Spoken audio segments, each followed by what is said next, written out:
Desde cerca de 1955 foram publicados os relatos das palestras proferidas nas conferências puritanas, primeiro em cópias mimeografadas e depois, como aumentou o interesse, os ensaios das conferências de 1958 apareceram impressos. Como o Dr. Lloyd Jones nunca falava, apoiado no manuscrito, porém usava apenas um esboço com anotações de alguns livros dos quais faziam citações, o seu material, como foi subsequentemente publicado nos Anais da Conferência Puritana, foi uma transição de suas palestras gravadas em fita. Dessa transição ele fez apenas uma breve revisão, nunca reescreveu para publicação. Neste volume não se intentou nenhuma outra revisão. Fazendo-lo, poderia ter propiciado maior precisão em alguns pontos de detalhe. Entretanto, não seria mais o texto que o próprio Lloyd Jones aprovou para publicação. Para os milhares que somente ouviram o Dr. Lloyd Jones pregar e nunca frequentaram uma conferência puritana, a extensão e variedades do seu conhecimento da história da igreja revelado nessas páginas poderá ser uma surpresa. Certo é que os seus colegas de ministério muitas vezes ficavam espantados com as suas pesquisas neste campo, tanto por prazer como para proveito pessoal.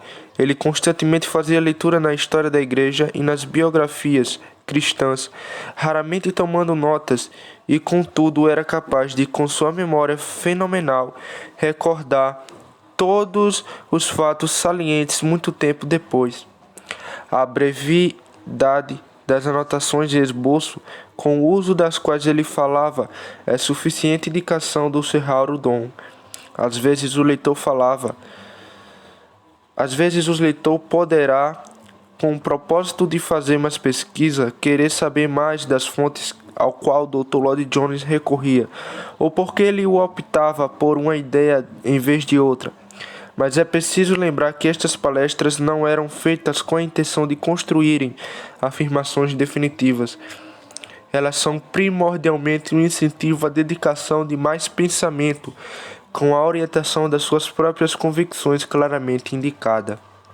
A preocupação inicial de que a Conferência Puritana se relacionasse com o estado contemporâneo da Igreja finalmente ocasionou o fim dela em 1970.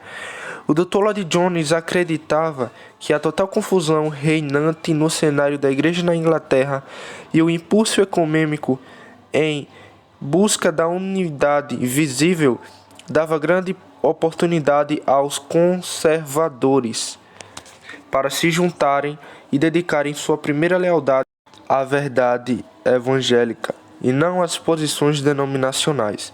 Por conseguinte, em 1966, no Congresso da Aliança Evangélica Conservadora, ele mencionou a sua convicção pessoal concernente à transigência doutrinária, característica das denominações mais importantes, e dirigiu um apelo aos ministros daquela denominação para reavaliarem as suas posições.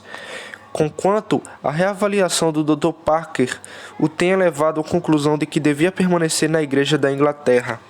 A Conferência Puritana continuou como de costume depois de 1966, e somente em 1970, com a publicação do livro ecumênico Crescendo para a União, foi que os 3 membros não anglicanos do Comitê da Conferência Puritana, que são John Kenyon, David Thornton e o Dr. Lloyd Jones, chegaram à conclusão de que era impossível continuar a realização da conferência sem que nela se introduzisse séria controvérsia.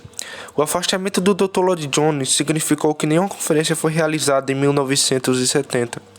E mais, com o fim de evitar controvérsia pública, nenhuma declaração pública foi feita. A Conferência Puritana simplesmente acabara. De fato, o título dos ensaios de 1969, destroçado por cismas que não apareceram senão no fim de 1970, foi pouco significativo para o ponto em questão. Numa reunião da Irmandade dos Ministros de Westminster, em novembro de 1970, seus membros insistiram em que se iniciasse outra conferência, que desse continuidade à obra da Conferência Puritana. Foi esta a proposta que deu fruto em dezembro de 1971, e à parte a mudança de nome, que agora é Conferência Westminster, e a ausência do ensaio anual do Dr. Packer, ele foi em todas as intenções e propósitos a velha conferência recuperada. Os anglicanos não foram excluídos da Conferência do Westminster, como tem sido insinuado, mas em suas palestras de 1971 e 1972 pode-se ver que, porque o Dr. Lloyd Jones acreditava que uma abordagem ecumênica da unidade da Igreja diverge profundamente das convicções puritanas. Ele demonstrou a Lullis porque acreditava também que essa abordagem diverge do cristianismo evangélico. Só se pode dizer que este livro é sobre os puritanos se a palavra for interpretada em seu sentido mais amplo.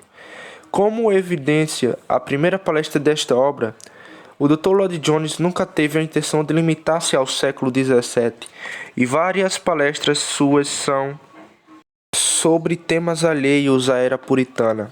É, porém, o mesmo tema subjacente ao cristianismo doutrinário reformado, a fé pela qual ele vivia, pregava e orava.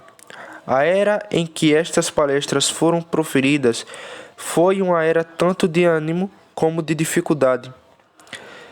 Apesar das dificuldades e o fardo da irresponsabilidade que ele carregava como líder, nunca o Dr. Lloyd Jones falou como alguém que estivesse angustiado ou deprimido. Abre aspas. Não perca tempo demais em preocupar-se com o futuro da igreja cristã, fecho aspas, diz ele caracteristicamente numa das suas palestras. O interesse revivido na década de 1950 pela teologia puritana e reformada alcançou hoje os confins da terra. É muito cedo para saber como isto será finalmente avaliado pelas gerações futuras.